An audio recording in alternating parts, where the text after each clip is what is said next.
हर्ष हमारे साथ जुड़ चुके हैं नए डेटा के साथ और देखते हैं क्या कुछ आंकड़े वो लेकर के आए हैं। और हमेशा उनकी नज़रें खासतौर से दो चीज़ों पे रहती हैं, एफआईज क्या कह रहे हैं कर रहे हैं, म्यूचुअल फंड वाले क्या कर रहे हैं, कहाँ खरीद रहे हैं, कहाँ बेच रहे हैं, ऐसे ही कुछ नंबर लेकर के आए हैं। हर्ष बताइए क्या कुछ नंबर है आपके पास? बिल्कुल, अप्रैल महीने में म्यूचुअल फंड्स ने कहाँ खरीदारी करी है, कहाँ बिकवाली करी है, और खासतौर पे एक अलग तरीके का ट्रेंड यहाँ पर देखने को मिला है, क्योंकि जो म्यूचुअल फंड्स होते हैं वो ज़्यादातर ब्लू चिप कंपनी में निवेश करते हुए दिखते हैं, लेकिन इस बार उन्होंने निफ्टी 50 में आप समझिए कि अपने एक्सपोजर को 75% कम किया है, और करीब 39 ऐसी कंपनियां जिसमें उन्होंने अपनी हिस्सेदारी को कम किया है। तो कौन कौन सी कंपनियां, सबसे पहले हम लोग को स्क्रीन पे दिखाते हैं फटाफट से आपको।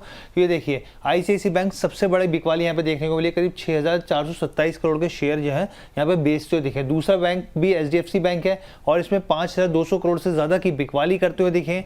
तीसरे नंबर पर भारतीय एयरटेल आ जाता है, 4,820 करोड़ के शेयरों की बिकवाली हुई है यहाँ पर अप्रैल महीने की। अगर बात करें आईटीसी को देखें यहाँ पे, तो आईटीसी में भी शेयरों में एक अच्छी ताजी जो है म्यूचुअल फंड बाहर निकलते हुए आए या फिर अपनी हिस्सेदारी को कम करते आए। करीब 4,471 करोड़ की बिकवाली यहाँ पे भी देखने को मिली है।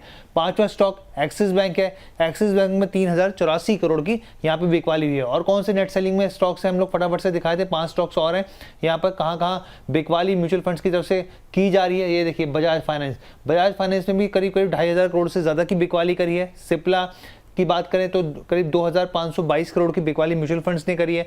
ये देखिए, तीसरा बैंक हो गया है ये इस लिस्ट में, पहला यहाँ पे आईसीआईसी, एचडीएफसी और फिर एसबीआई यहाँ पर, तो 2,455 करोड़ की बिकवाली यहाँ होती दिखी है। टाटा मोटर्स जो है निवेशकों का पसंदीदा स्टॉक है, यहाँ पर आप देखिए टाटा मोटर्स से भी बाहर निकलते हुए या फिर हिस्सेदारी को कम करते हुए नजर आए हैं म्यूचुअल फंड वाले। अप्रैल महीने में 1,200 करोड़ से ज्यादा की बिकवाली यहाँ की। और पावर ग्रिड जो आखिरी स्टॉक है यहाँ पर, 1,231 करोड़ की बिकवाली यहाँ हुई है। तो ये तो हुई यहाँ पे बिकवाली की बात, और इसके बाद जब आप कहेंगे तो हम लोग खरीदारी की बात करेंगे। चलिए बिकवाली में जरा एक बार जरा फटाफट पहले एक एक करके दोनों स्क्रीन दिखा दीजिए। सर पहली स्क्रीन पे जरा देखिए जरा, यहाँ पर आईसीआईसीआई बैंक, एचडीएफसी बैंक, भारतीय एयरटेल, आईटीसी, एक्सिस बैंक जैसे शेयरों पे बिकवाली की गई है। क्या ऐसे प्रॉफिट बुकिंग के तौर पे देखें या कहीं से एग्जिट की सलाह रहेगी इनमें से, या फिर कहीं पे खरीदारी की सलाह आपकी इन दिग्गज शेयरों पे, कहीं पर कोई व्यू सर?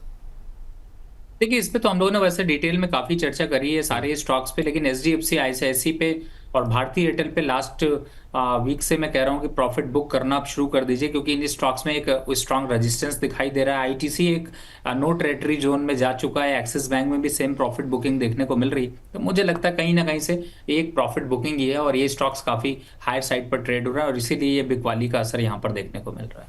ठीक, चलिए तो ये बात यहाँ पर इस पर निकल के आती हुई दूसरी प्लेट जरा स्क्रीन पर लेकर के आइए। और इनमें क्या कुछ कहाँ पर जो है मुनाफा वसूली करनी चाहिए या खरीदारी करनी चाहिए? टाटा मोटर्स में ज़रूर प्रॉफिट बुकिंग आई है अप्रैल के महीने में, लेकिन मई के महीने में मुझे लगता है शायद बाइक आ गई होगी, क्योंकि जिस तरीके से मोमेंटम बनता हुआ दिखाई दे रहा है। Power grid, SBI, Cipla, Bajaj finance, ये वो शेयर हैं। सर इनमें प्लस कहाँ कर सकते हैं और प्रॉफिट कहाँ बुक करना है इनमें?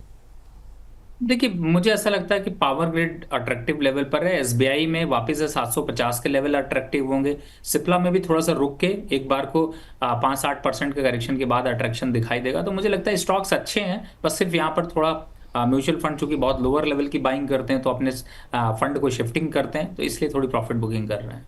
ठीक सर, चलिए अगली कंपनी, अगले डेटा के पास चलते हैं, हर्ष के पास। खरीदारी के नंबर्स क्या कुछ कह रहे हैं हर्ष? तो देखिए म्यूचुअल फंड ने क्या खरीदा है यहाँ पर हम लोग बताते हैं। देखिए, सबसे पहले यहाँ पे टाटा ग्रुप की कंपनी टीसीएस की बात करें, और आप ये देखिए जितनी बिकवाली के नंबर्स है उसके मुकाबले खरीदारी के नंबर्स कम हैं यहाँ पर। तो यहाँ पर आप देखिए 1,658 करोड़ के आसपास की खरीदारी करी है टीसीएस में। उसके बाद दूसरा ही टाटा ग्रुप का स्टॉक है टाटा स्टील, यहाँ पर 1,200 करोड़ से ज़्यादा की खरीदारी करते हुए दिखे हैं। फिर आईटी पर आए हैं, इन्फोसिस की बात करें तो 1,210 करोड़ की खरीदारी यहाँ म्यूचुअल फंड ने करी है अप्रैल महीने में। रिलायंस को लेकर जो मोमेंटम देखने को मिला है पिछले कुछ दिनों में, तो यहाँ पर भी ये थोड़े बुलिश मोमेंटम यहाँ देखने को मिला है म्यूचुअल फंड्स की तरफ से। 954 करोड़ की खरीदारी यहाँ होती दिखी है। डॉक्टर रेडियस नंबर भी शानदार है, और इन्होंने अप्रैल महीने में भी यहाँ पर खरीदारी करी है, 690 करोड़ की खरीदारी करते हुए दिखे हैं। इसके अलावा 5 और कौन से स्टॉक्स एक बार बताते हैं। ये देखिए, एचडीएफसी लाइफ में 515 करोड़ की खरीदारी म्यूचुअल फंड्स ने करी है। जेएसडब्ल्यू स्टील, ये दूसरा स्टॉक हो गया स्टील से सेक्टर से जुड़ा हुआ, 403 करोड़ की खरीदारी यहाँ करते हुए दिखे हैं। बजाज ऑटो में करीब 250 करोड़ से ज़्यादा की खरीदारी करी है म्यूचुअल फंड्स ने। श्रीराम फाइनेंस हो गया और ग्रासिम हो गए, 69 करोड़ की खरीदारी यहाँ करी है। जी, चलिए तो एक एक करके जरा यहाँ पर भी दोनों की स्क्रीन को लेकर के आते हैं। सबसे पहले बात करेंगे कहाँ पे खरीदारी की गई। उसमें हम देख रहे हैं TCS है, काफ़ी पिटाई हो चुकी थी रिजल्ट्स वगैरह के बाद, शायद इस वजह से आकर्षक वैल्यूएशन के चलते म्यूचुअल फंड की तरफ से खरीदारी की गई हो। उसमें 2 IT सेक्टर से जुड़ी हुई इन्फोसिस है और TCS, इसके अलावा टाटा स्टील, दिग्गज कंपनी RIL और डॉक्टर रेड्डीज।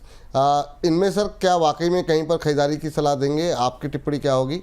कौन सा शेयर खरीदारी की सलाह रहेगी आपकी? देखिए, खरीदारी तो यहाँ पर साफ साफ दिखाई दे रही है, लेकिन मुझे ऐसा लगता है कि थोड़ा सा आप लेवल्स का ध्यान रखें और समय समय पर जो है वो AU द बोनस को फॉलो करें, क्योंकि इन सारे स्टॉक्स पर चर्चा होती रहती है। लेकिन फिलहाल TCS, इन्फोसिस शायद डिप की वजह से बाय किया है, आपकी वोलेटिलिटी हैंडल नहीं कर पाएंगे, इसलिए इग्नोर करने की जरूरत है। टाटा स्टील पे ऑलरेडी मैंने टारगेट 165 का दिया हुआ है, रिलायंस 1480 के टारगेट दिए हुए हैं, डॉक्टर रेड्डीज भी यहाँ से लगभग 5 से 8% की तेजी दिखा सकता है। तो इन पे स्टॉक्स पे अगर बने हैं तो बने रहिए।